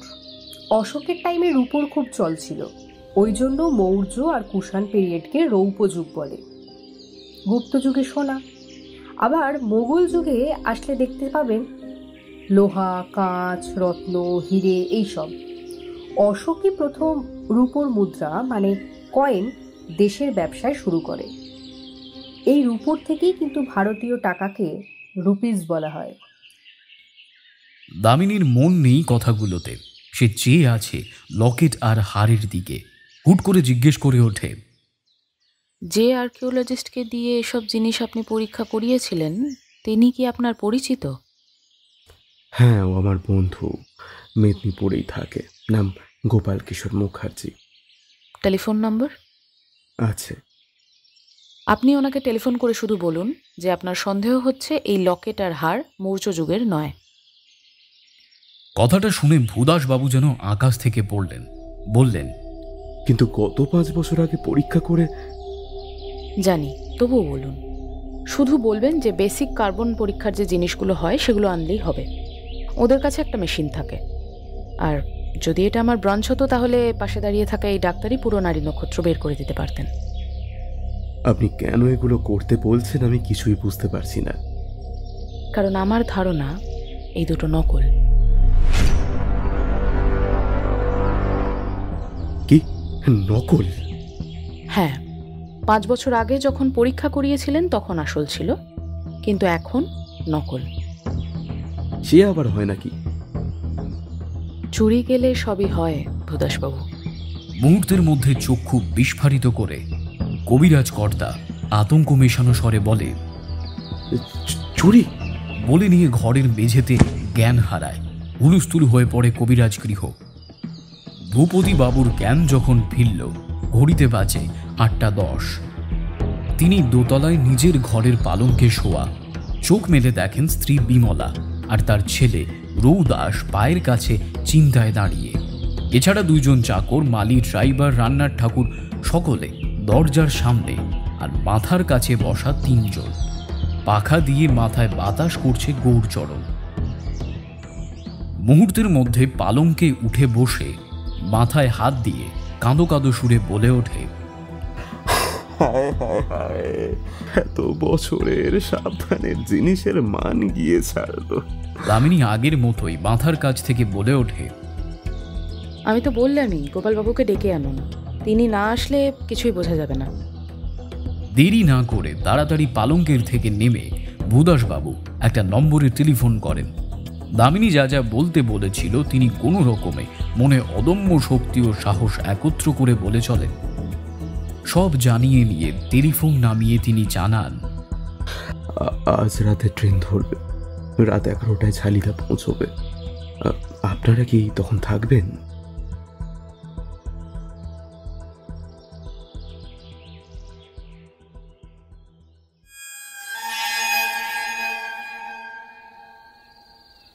থাকার ইচ্ছে থাকলেও উপায় নেই গৌরচরণ বাবু। সৌরজা কথাটা বলে। বড় দালান কোঠায় রাতের খাবার খেতে বসেছে 3 জনে। চাকর হাতায় করে সবজি পরিবেশন করতে ব্যস্ত। গৌরচরণের ইচ্ছে দামিনী কিছুদিন এখানে তার পান্থতে থেকে যাক, কিন্তু কাজের জন্য সে নিরুপায়। দালানে খুব হালকা পাওয়ারের বাতি চলছে। চারিদিক থেকে শেয়াল আর ঝিঁঝির ডাক ঘিরে রেখেছে মৃণালিনী প্রান্তকে। গৌরচরণবাবু বলে ওঠেন, আপনারা শহরে মানুষ, গায়ে এসে খুব অসুবিধা হয় আমি জানি। না না, একদমই না, বরং গ্রামে এসে একটু স্বস্তির নিঃশ্বাস ফেলতে পারি। ওই মরহুমে লাশ দেখে দেখে জীবনটা আমার অতিষ্ঠ। অমরেশ আপনার কথা খুব বলেছে।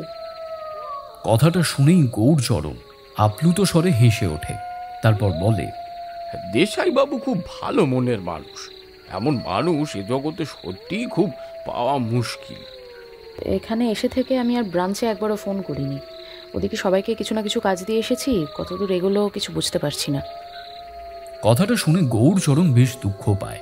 বলে, এ বাবা, আপনি কবিরাজ বাড়ি থেকে ফেরার পথে কথাটা যদি আমায় বলতেন, তাহলে হরিহরের দোকানে নিয়ে যেতাম। মুদি দোকান? হ্যাঁ, লক্ষ্মী ধন ভাণ্ডার। কিন্তু গৌরচরণবাবু, আমার কাজটা তো আপনি জানেন। বুঝতে পেরেছি, যখন টেলিফোনে কথা বলবেন তখন কেউ যেন আপনার কথা আশপাশ থেকে না শোনে। তাই তো, চিন্তা করবেন না, কাল সকাল সকাল আপনাকে হরির দোকানে আমি নিয়ে যাব, তারপর যা করার আমি করব। কথাটা শেষ করেই রান্নাঘরের দিকে চেয়ে গৌরচরণ হাঁক দিয়ে বলে ওঠে, ওরা ন্যাপলা, এই মাছটা নিয়ে আয়। দামিনী দেবী বাটা মাছ খেতে আবার খুব ভালোবাসেন, তাই মাছটা আনলাম। আরে তোর কতক্ষণ লাগে রে, আয় আয়।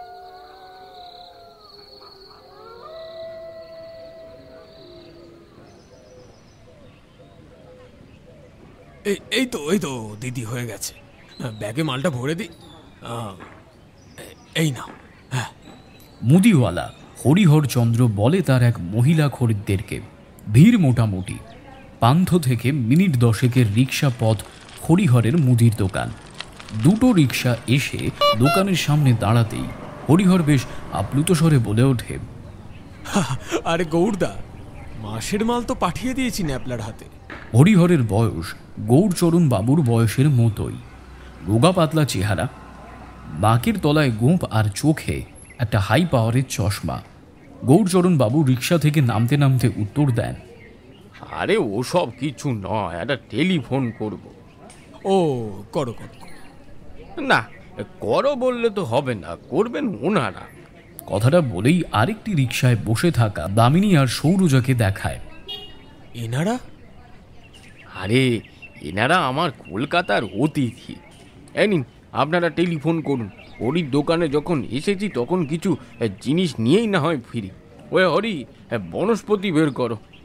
দামিনী একই রিক্সা থেকে নেমে টেলিফোনের দিকে এগিয়ে যায়।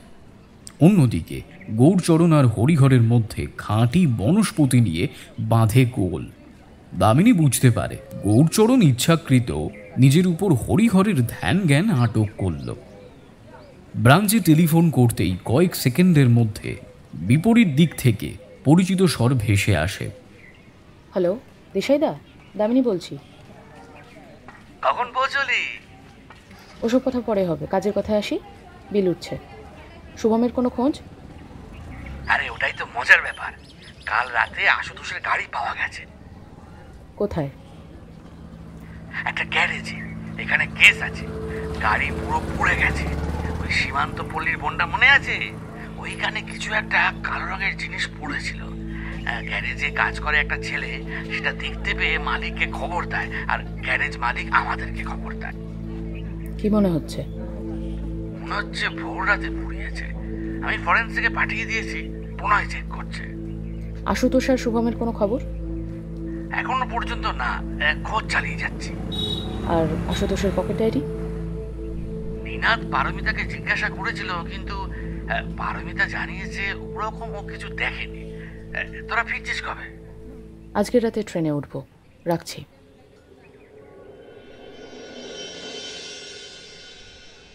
কবিরাজের বাড়িতে গিয়ে দামিনী জানতে পারে সে যে সন্দেহটা করেছিল সেটাই ঠিক।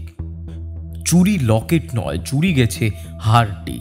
কবিরাজ কর্তার মন উথাল পাথাল, তাকে পাগল হতে বোধ হয় আর কেউ ঠেকাতে পারবে না। দামিনী কোনো রকমে বুঝিয়ে ওনাকে শান্ত করার চেষ্টা করছে, কিন্তু ফল সেই শূন্য। অবশেষে কবিরাজ বাড়ি থেকে ফিরে দামিনী আর সৌরজা আবার যায় হরিহরের মুদি দোকানে। সেখান থেকে ব্রাঞ্চে টেলিফোন করে। চম্পা বড়ালের স্বামী কালু বড়ালের কাছ থেকে পুরুলিয়ার ঠিকানা জানতে চায়। আধ ঘন্টা পরে দামিনী আবার টেলিফোন করে আর ঠিকানা জানায় নিনাদকে। দেরি না করে সৌরজাকে সাথে নিয়ে উপস্থিত হয় সেই ঠিকানায়। অতি সাধারণ একটা বাড়ি, কিন্তু দালান, টিনের ছাউনি, বড় একটা উঠোন। অপরিচিত দুজনকে দেখতেই এক মাঝবয়সী স্ত্রীলোক বাইরে বেরিয়ে এসে কি কারণে এই বাড়িতে এসেছে তা জানতে চায়। উত্তরে সৌরজা বলে, পুলিশ। চম্পা বড়াল? ও তো এখানে থাকে না, সুহারে থাকে। আপনি? ওখানে যাবার আগে চম্পা বাড়িটা বিছে দিল আমার কাছে। চম্পার একটা ছেলে আছে না? ছিল বইতে। চম্পা এখানে কোনো কাজ করতো? আমি জানি না বইতে, তোমরা লুটন বাবুর কাছে গিয়ে জিজ্ঞাসা করো, বলতে পারবে। খোঁজ খবর নিয়ে জানা গেল দটুন বেড়া গায়ের মোড়ল গোছের মানুষ, একটু পৌঢ় ব্যক্তি, কিন্তু ভাষায় মানভূমের ছাপ নেই ঠিকই, আছে যেটা হিন্দি ভাষী ঠান। দুইজনে ওনার কাছে যাওয়া মাত্রই একটা অদ্ভুত রকমের খবর পায়। দেখা গেল দময়ন্তী দেবী এখানকার বাড়িতে চম্পা বড়াল রান্নার কাজ করত। কালু বড়াল বিয়ে করে আনার পর থেকে থাকতো ওই বাড়িতেই। ছেলে হবার পর এই নতুন বাড়ি তৈরি করে। ছেলে তো এখানেই থাকে। দামিনীর প্রশ্নে মোড়ল মশাই মাথা নেড়ে হ্যাঁ করে নিয়ে বলেন,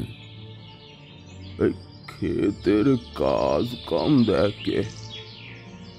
আচ্ছা, চম্পার সাথে দময়ন্তী দেবীর সম্পর্ক কেমন ছিল? বহুতই আশা। দময়ন্তী তো এখানে এলো আঁখ চলে যাওয়ার পর। তার আগে? নেই, আমি শুনেছি দময়ন্তী আমেরিকায় কাম করত, আর ওখানে কোনো এক হাদসাতে ওর আঁখ চলে যায়। তারপর এখানে এলো, তারপর আবার আমেরিকা চলে যায়। অন্ধ হবার পর উনি আবার আমেরিকা গিয়েছিলেন? জি, ওর কয়েকটা কাগজ ওখানে ছিল, সেগুলো আনা খুব জরুরত ছিল। বাই চান্স যদি অন্যের হাতে চলে যায় তবে দেশকে নিয়ে মুসিবত হতে পারত। আচ্ছা, তারপর আমেরিকা থেকে কবে ফিরলেন? 1.5 महीना बाद। उस वक्त एक हादसा चंपा के साथ भी হয়েছিল। কি ঘটনা? চম্পার মেয়ে কালা জ্বরে মারা যায়। চম্পার মেয়েও ছিল? জি, তারপর চম্পার उसका आदमी कालू यहाँ से चले গেল সদরে। দময়ন্তী রয়ে গেল। ফির প্রজ্ঞা বোর্ডিং থেকে দময়ন্তীর পাশ এলো। দামিনী আর সৌরজা সোজা পৌঁছায় দময়ন্তী দেবীর বাড়িতে। বাড়ি সুবিশাল ইমারত, কিন্তু তালা দেওয়া। জিজ্ঞাসাবাদে দামিনী জানতে পারে একজন বাড়ি দেখাশোনার লোক ছিল, কিন্তু সে গতকালই কোথাও চলে গেছে কাউকে কিছু না জানিয়ে। দামিনী বুঝতে পারে দময়ন্তী দেবী বলেছিল প্রজ্ঞার জন্মপত্রী নিয়ে তার চাকর ওখানে পৌঁছাবে, অতএব চাকরটি দময়ন্তী দেবীর ওই বাড়িতে। সৌরজা নিজের মাস্টার কি দিয়ে দরজার তালা খুলে ভিতরে প্রবেশ করে। চারিদিক সাজানো গোছানো। দুইজনে মিলে শুরু করে খানা তল্লাশি, কিন্তু লাভজনক কিছুই এরা পেল না। অবশেষে তালা বন্ধ করে পুনরায় তারা পান্থতে ফিরে আসে। দুপুরের খাবার খেয়ে দামিনী আর সৌরজা নিজের ঘরেই বসা। গৌরচরণ নিজের ঘরে দিবা নিদ্রা দিচ্ছে। চাকর ন্যাপলা দামিনীদের ঘরের কুঁজোর জল বদলাতে এলে দামিনী ওকে ঘরে বসতে বলে। চাকরের সাথে কথাবার্তা বলেও খুব একটা কিছু ফল হলো না। বলে রাখা প্রয়োজন, কবিরাজের বাড়ি থেকে নকল হারটা দামিনী নিজের সাথে করে নিয়ে এসেছে সৌরজা। এতে বলে, আসলটা তো আর গলায় দিতে পারবো না, তাই নকলটা দিয়ে সাধ বেটাই। কেস ক্লোজ হলে এই হার আমি নেব। অন্ধকার যে কে সেই, কোনো পরিবর্তন নেই। চাকর চলে যেতেই দামিনী আবার সেই চিন্তার সাগরে। ধিমি স্বরে বলে চলে, ডাক্তার, কিছু একটা মিস করছি আমি। আমার একটা কথা মাথায় ঢুকছে না। হ্যাঁ বলো। তোর এটা কেন মনে হলো যে চুড়ির লকেট নয় বরং হারটা হয়েছে? Period time. মনে করো বাদশাহ আকবরের আংটি এবং অশোকের আংটি, দুটোই দামি, কিন্তু বাজার দর উঠলে কারটা বেশি হবে? অবশ্যই অশোকেরটা, কারণ আকবর খ্রিস্টাব্দতে, অশোক খ্রিস্টপূর্বাব্দ। একদম, আমারও এটাই মনে হয়েছে। হারটা চন্দ্রগুপ্ত মৌর্যের, অশোকের পিরিয়ডের 2 পিরিয়ড আগে, প্লাস ডিজাইন বিদেশি মানে গ্রিসের। এর দাম অশোকের লকেটের থেকে 10 গুণ বেশি হবেই। আমার কি মনে হচ্ছে জানিস, প্রজ্ঞা লকেট নেবে বলেই প্রথমে ঠিক করেছিল, কিন্তু ভূদাসবাবুর কাছে যেই মুহূর্তে হারের কথা জানতে পারে ওর ডিসিশন বদলায়, যার জন্য শুটিংয়ের টাইম 1 সপ্তাহ পেছনো হয়। ঠিক, কারণ ওই মূর্তিকার লকেটের নকশা রেডি করে ফেললেও তাকে নতুন করে আবার হারের নকশা তৈরি করতে হয়েছে, যার জন্য তাড়াহুড়োয় ছোট্ট একটা ভুল সে করে ফেলেছে। আর সেটাই আমার চোখে পড়েছে। কোনটা? গ্রিসের একটা কমন স্টাইল আছে জানো তো, সেটা হচ্ছে জোড়া পাতা, আর পাতাতে শিরা থাকবে 7টা। বলা হয় আলেকজান্ডারের প্রিয় সংখ্যা 7। এই মূর্তিকার হয়তো সেটা জানতেন না, তাই শিরা দিয়েছেন 9টা, আর খটকাটা সেখানেই লেগেছে। আর একটা জিনিস বলি, কি? হিরো অমিত বাসু ব্যারাব্যাক্সে আনেনি তো? কথাটা একবার মাথায় এসেছিল, কিন্তু উড়িয়ে দিয়েছি। কেন? অমিত বাসু রেগুলার যাতায়াত করে আমেরিকা, বিষ ওখানেই তৈরি হয়েছে। মানছি, কিন্তু চেকিং, এয়ারপোর্ট, তুমি যত বড়ই তালে বড় হও না কেন, চেকিং তো তোমার হবেই, আর ধরা পড়ার চান্সও থাকবে। এই কথাটা ভেবেই বিষয়টা ওড়ালাম। তবে এটা আমি জানি যে অমিত বাসু জানতো প্রজ্ঞা খুন হয়েছে, আর খুনির নেক্সট টার্গেট অমিত বাসু, আর অন্য কেউ নয়। তার কারণ অমিত বাসু খুনিকে চেনে। বলিস কি? যা বলছি ঠিকই বলছি, একদম ন্যাকামি নয়, ভালো লাগছে না, এটা শুটিং ফ্লোর নয়। ঘরে অমিত বাসুকে নীনাদ বেশ জোর গলায় বলে ওঠে। অমিত বাসু ভয় পাওয়ার মানুষ একদমই নয়, বরং উল্টো। নীনাদকে বিন্দুমাত্র পরোয়া না করে চেয়ারে হেলান দিয়ে হাসতে হাসতে বলে ওঠে, নীনাদ সেন বললেন না নিজের নাম? আপনি বলছেন প্রজ্ঞার খুনের পেছনে আমার হাত, আমি খুনিকে চিনি। বেশ, তো আপনি প্রমাণ করুন যে আমি খুনি, বের করুন। আমি তো বাধা দিয়ে রাখিনি। যদি প্রমাণ হয় আমি খুনি, তাহলে জেলে ভরে দিন, দরকার পড়লে ফাঁসি দিন। আমি কি আটকে রেখেছি আপনাকে? মুহূর্তের মধ্যে নীনাদ হিতাহিত জ্ঞান হারিয়ে সজোরে টেবিলের উপর একটা চাপড় মেরে বলে ওঠেন, এই অমিত বসু, আইনের সাথে ছু কিটকিট কিভাবে খেলিস সেটা আমার জানা। দেখলেন, আপনি মাথা গরম করে ফেললেন। আমি কিন্তু কোনো তুই তামারিতে কথা বলছি না আপনার সাথে। খুনের দিন কি হয়েছিল আপনার মনে নেই? বিষ। কিসের বিষ আমি জানি না। প্রজ্ঞাকে ছিপে তোলার তো অনেক চেষ্টাই করেছিলে বাবা। ভুল, আমি মেয়েদের কাছে যাই না, মেয়েরা আমাকে চায়। Specially voice, attitude and love by the bed. আমি মানুষটা এইরকম, এটা বলতে পারেন। সুন্দরী মেয়েদের প্রতি একটু দুর্বল আমি। তাদের ফিগার, তাদের চোখ, তাদের ঠোঁট, সব কিছুতেই আমি অ্যাট্রাক্ট হই। Anyway, may I go? কথাটা বলে চেয়ার ছেড়ে উঠে দাঁড়িয়ে অমিত দরজার কাছে এগিয়ে থেমে যায়। তারপর নির্লজ্জের মতো নীনাদের উদ্দেশ্যে বলে, আপনাদের ব্রাঞ্চ ইনচার্জ কোথায়? দেখতে পেলাম না। যাই বলুন নীনাদ সেন, দামিনী যেমন দেখতে, তেমন তার ফিগারটাও কিন্তু দারুণ। বলা মাত্রই নীনাদকে ঠেকায় কে।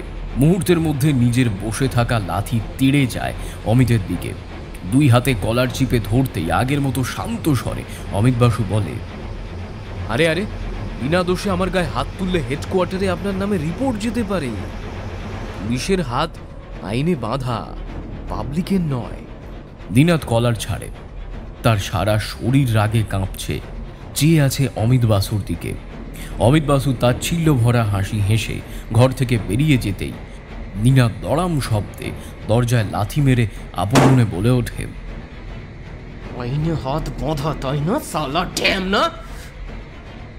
যে মুখে দামিনীর নাম নিয়েছিস, তোর ওই মুখ দিয়ে যদি রক্ত না বের করতে পেরেছি, আমিও এক বাপের বেটা না। নিনাদ সেন আমি।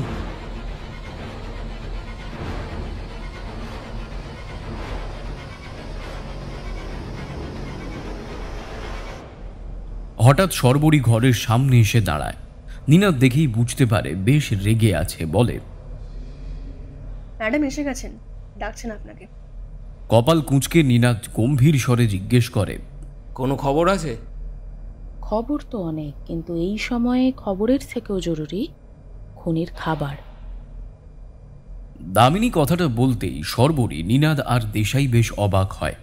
মনে মনে ভাবে, খুনির খাবার, এ আবার কি কথা? দামিনী চেয়ার ছেড়ে উঠে দাঁড়ায়। হাতে মাত্র 3 দিন। খুনির খাবার মানে হচ্ছে যাকে সে খুন করবে, সেই খাবার আমাদেরকে তুলে আনতে হবে। খাবারটাকে? নিনাদ জিজ্ঞাসা করতেই দামিনী উত্তর দেয়, হিরো অমিত বাসু। নিনাদ হাতের আঙুলগুলো মুঠো করে মুখের ভাবটাও সামান্য বদলায়। দামিনী সেটা লক্ষ্য করতেই অবাক স্বরে বলে ওঠে, কি হয়েছে রে, ওরকম করলি কেন? কিছু না, তাকে আমি তুলে আনি। একদমই না, দেশাইতে যাবে। তোর ভাব দেখে আমি বুঝতে পেরেছি কিছু একটা নিশ্চয়ই পেকেছে ওর আর তোর মধ্যে। খোকা, সমর বণিকের কেস আমি ভুলিনি, আর আমি সেই ভুল করছিও না। প্লিজ, আমি কিচ্ছু করবো না, লক্ষ্মী ছেলের মতন তুলে আনবো। নো, সর্বরী পরশুদিন সন্ধ্যায় দময়ন্তী দেবীকে একবার ব্রাঞ্চে আসতে বলো, বলবে খুব দরকার আমার। আর ওনার ঝালিদার চাকর বোধ হয় এখানে আছে, ওকেও সাথে আনতে বলবে। একা তো আসতে পারবেন না, তাই রত্নাও যেন আসে। দেশাই অনেকক্ষণ ধরে চুপচাপ দাঁড়িয়ে সবার কথা শুনে নিয়ে বলে, মম, খুনির প্ল্যান কি আমরা ভেস্তে দিতে পারবো?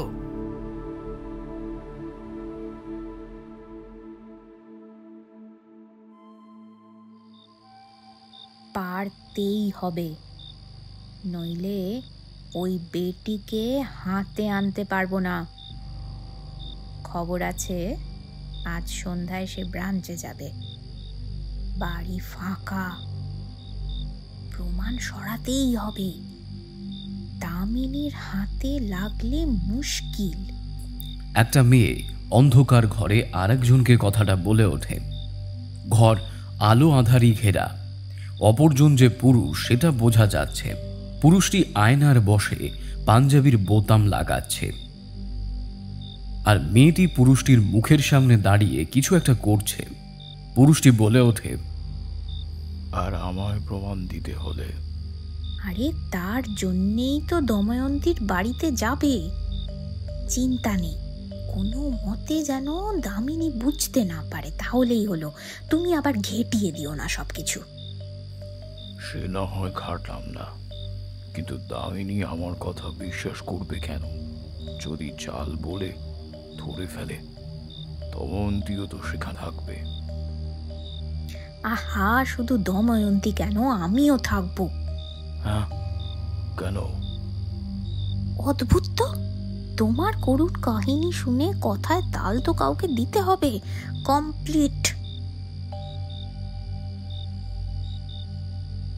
প্রথমে তুমি দময়ন্তীর বাড়ির পেছনে যে অন্ধকার রাস্তাটা আছে ওখানে দাঁড়াবে, আর আরেকজন তো দময়ন্তীর বাড়িতে গিয়ে কাজ শেষ করে তোমার সাথে ওখানে গিয়ে দেখা করবে। আমি ব্রাঞ্চে দামিনীর সঙ্গে দেখা করতে গেলে তার ঠিক 15 মিনিটের মাথায় তুমি ঢুকবে। মনে থাকে যেন, যেভাবে হোক সব কিছুর 12টা বাজাতে হবে। ঘরে গিয়েই হুড়মুড়িয়ে দামিনীর পায়ে আর চোখে গঙ্গা যমুনা। পকেটে গ্লিসারিন দিয়ে দিয়েছি, ব্রাঞ্চে ঢোকার আগে চোখে লাগিয়ে নিও। কিন্তু সোনা, খবরদার, বলেছি না ওই নামে আমাকে ডাকবে না। ওই ব্রাঞ্চ তারকা আমায় শেষ করে দেবে যদি ধরতে পারে। এই নামে তুমি আমায় ডাকো। আচ্ছা ঠিক আছে, তুমি মামার সাথে কথা বলেছিলে? হ্যাঁ, আসবেন তাড়াতাড়ি, এসে বিয়ের ডেট ঠিক করবেন, হয়তো ফাল্গুনে। ঘুরছে তো সময়ের চক্র, মৃত্যুর খেলা। সন্ধ্যা 7:30টায় পুরুষটি উপস্থিত হয় দময়ন্তী দেবীর বাড়ির পেছন রাস্তায়। দূরে লাইট পোস্ট। দময়ন্তী দেবীর বাড়ি অন্ধকার, কিন্তু বাড়ির ভেতরে কেউ একজন আছে। সে তন্ন তন্ন করে কিছু একটা খুঁজে চলেছে। সময় পেরিয়ে যায়। পুরুষটি বাঁ হাতে থাকা হাত ঘড়িতে সময় দেখে 7:30। এবার সে চিন্তায় পড়ে। ব্রাঞ্চে যাওয়ার কথা তার মনে আটকায়। সময় মতো পৌঁছাতে না পারলে সব শেষ। হঠাৎ পুরুষটি খেয়াল করে বাড়ির ছাদের পাইপ বেয়ে কেউ একজন নিচে নামছে। দূর থেকে দেখে মনে হচ্ছে বড় একটা ভাম বিড়াল। তারপর হঠাৎ সে পাঁচিলে আড়াল হয়ে পড়ে। কিছুক্ষণের মধ্যেই পাঁচিল টপকে কালো পোশাকের মানুষটি অপেক্ষারত পুরুষটির সামনে এসে দাঁড়ায়। তার পিঠে কালো রঙের একটা ব্যাগ। তার ভেতর থেকে একটা সোনার আংটি বের করে নিয়ে কথা বলতেই বোঝা গেল এ আর একটি মেয়ে।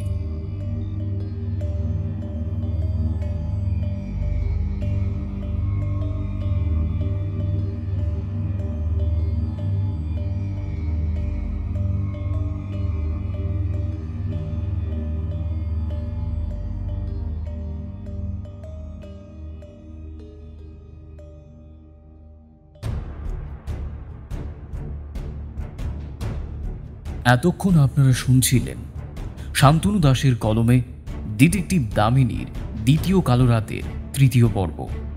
আশা করি এই পর্বটি আপনাদের খুব ভালো লেগেছে। ভালো লাগলে অবশ্যই চ্যানেলটিকে সাবস্ক্রাইব করে পাশের বেল নোটিফিকেশনটি অল করে দেবেন, যাতে সমস্ত গল্পের আপডেটস সবার আগে আপনার কাছে আসতে পারে। আপনাদেরকে আর বেশি দেরি করাবো না। আগামী শনিবার ঠিক রাত 11টায় 4র্থ তথা শেষ পর্ব আসতে চলেছেন।